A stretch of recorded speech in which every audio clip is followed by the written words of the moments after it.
Programa 4. De una conquista a otra. En este programa identificarás las principales características del proceso de conquista de México Tenochtitlan.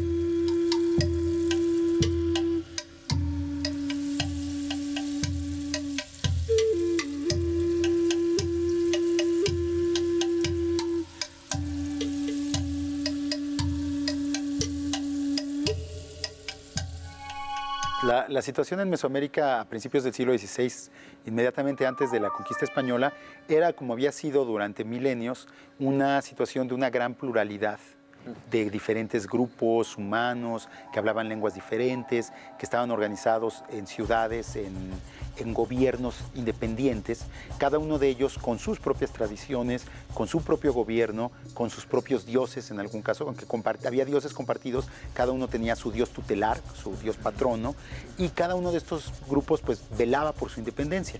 Dentro de este mosaico gigantesco de pluralidad étnica había algunos grupos más poderosos. El más poderoso de todos, desde luego, era el de los mexicas o aztecas, que había en el último siglo, desde a partir de 1530 más o menos, había ido conquistando a los otros grupos, primero en el Valle de México y luego en toda la parte centro y sur del país, que era la parte centro-norte de Mesoamérica en esa época, y que aliado con otros dos grupos, los texcocanos y los de Tacuba o Tlacopan, como se decía entonces, ¿no? Estos grupos habían conquistado militarmente a los demás pueblos, pero no los habían disuelto como pueblos. Cada pueblo, cada grupo conquistado por los mexicas y sus aliados conservaba de alguna manera su independencia interna, conservaba su propia cultura, sus propios valores y vivía esperando que esta dominación mexica terminara, o que viniera quizá un pueblo más fuerte que los mexicas, o que poderse liberar de la dominación mexica. Los mexicas lo que exigían era básicamente un pago de tributo que podía ser de alimentos, de productos de lujo, de plumas, de joyas, de pieles de animal, o de madera o piedra para construcción, todo esto, y trabajo también. Y pues la gente estos grupos sentían que ese trabajo era oneroso y no les gustaba dárselo a los mexicas, ¿no? Por otro lado, existían otros pueblos, como los tarascos en Michoacán o los tlaxcaltecas en el Valle de Puebla, que nunca habían sido conquistados por los mexicas. Además, desde luego, de los grupos del sur de Mesoamérica, todos los pueblos mayas que no fueron nunca conquistados por los mexicas.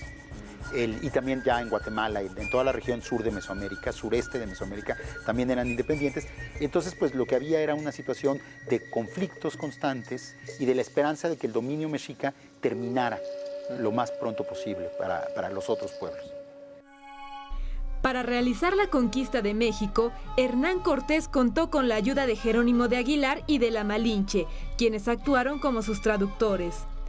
Jerónimo de Aguilar se unió a Cortés en Yucatán, a donde había llegado después de naufragar años atrás y en donde aprendió maya. Más adelante, cuando Cortés venció en la batalla de Cintla en Tabasco, le fueron obsequiadas 20 doncellas. Entre ellas se encontraba la Malinche, quien hablaba maya y náhuatl. La Malinche traducía del náhuatl al maya y Aguilar del maya al castellano. Gracias a ellos, Cortés se enteró de que había muchos pueblos cansados del dominio del imperio mexica. Cuando Hernán Cortés llegó a Veracruz, desembarcó en las costas de lo que ahora es México en 1519, descubrió muy pronto las divisiones que existían entre los diferentes pueblos y ciudades-estado mesoamericanos, y entonces ideó una estrategia que era muy parecida a la manera en que se hacía la guerra en la España medieval, y sobre todo la manera en que se había hecho la guerra contra los grupos musulmanes en la península ibérica que fueron derrotados y expulsados por los cristianos, que era justamente la estrategia para debilitar a un enemigo, hacerse aliado de sus enemigos.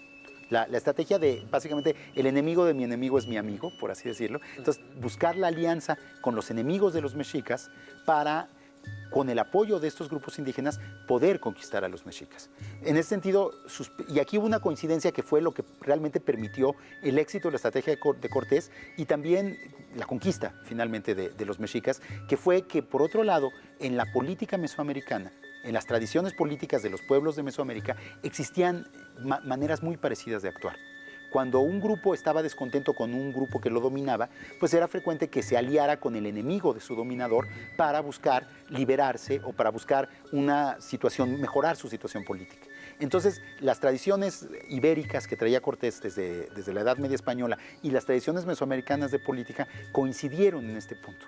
Y esta fue una coincidencia que se dio desde muy temprano. Cortés se alió con los zempoaltecas, los totonacas de Veracruz, desde unos meses después de su desembarco.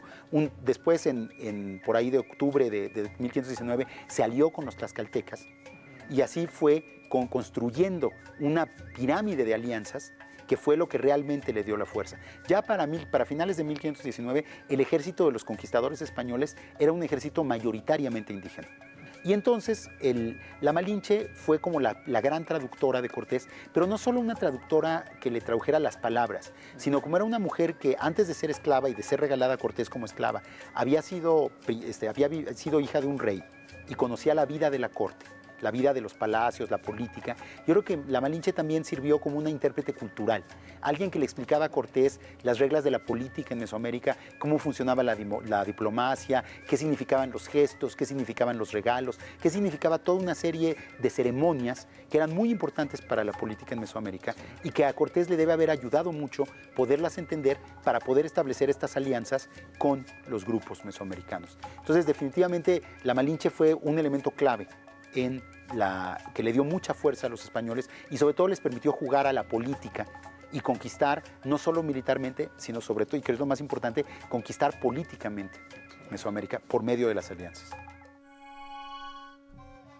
Uno de los factores que influyó en el proceso de conquista fueron las enfermedades.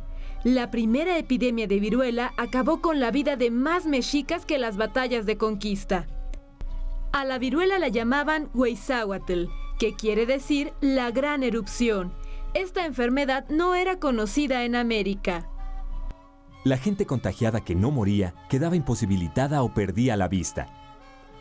Los españoles ya habían estado expuestos a la viruela en su niñez, a diferencia de los mexicas, por lo que su organismo no tenía defensas contra ella.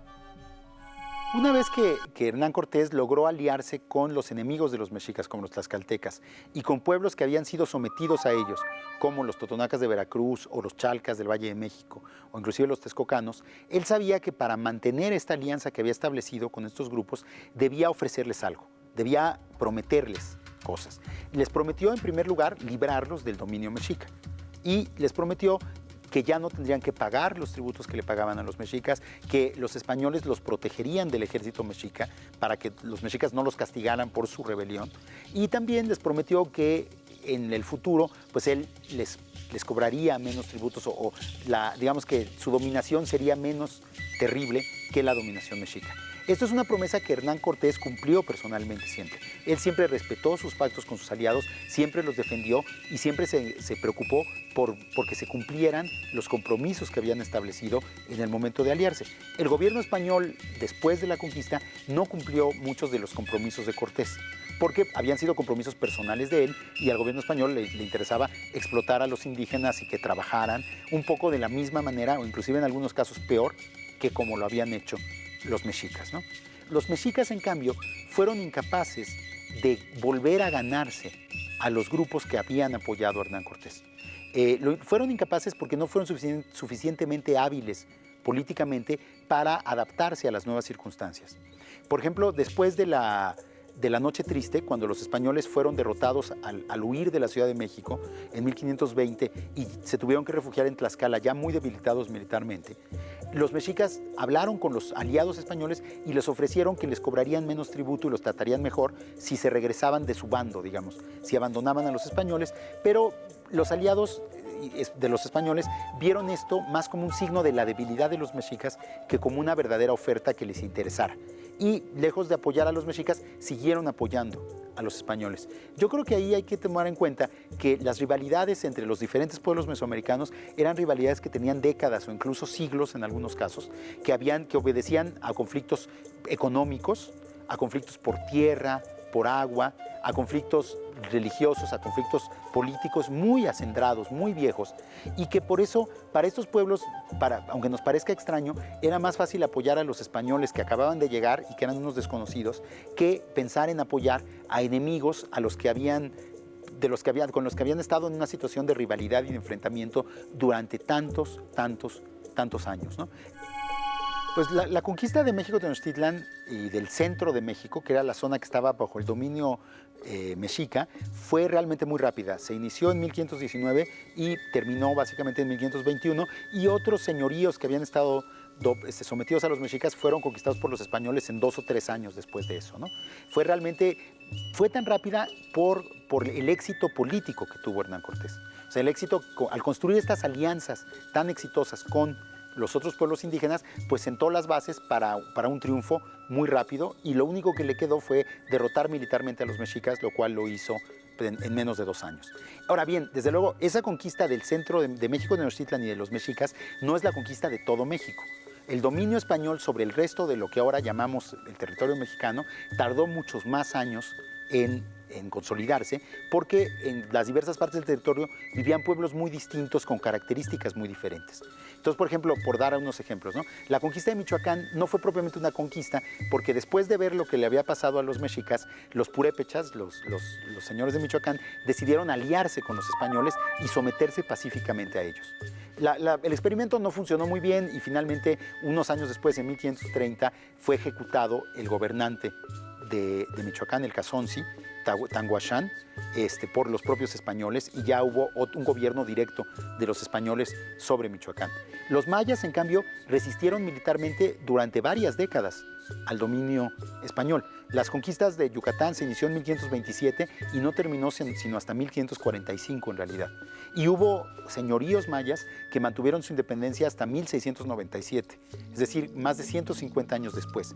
Esto se debe a que los mayas nunca habían sido conquistados por ningún poder extranjero, ni siquiera los mexicas los habían conquistado, y entonces eran muy celosos de su independencia, y además, como la selva les permitía esconderse y huir y defenderse muy bien de los atacantes, pues pudieron así resistir a la conquista española durante muchos más años.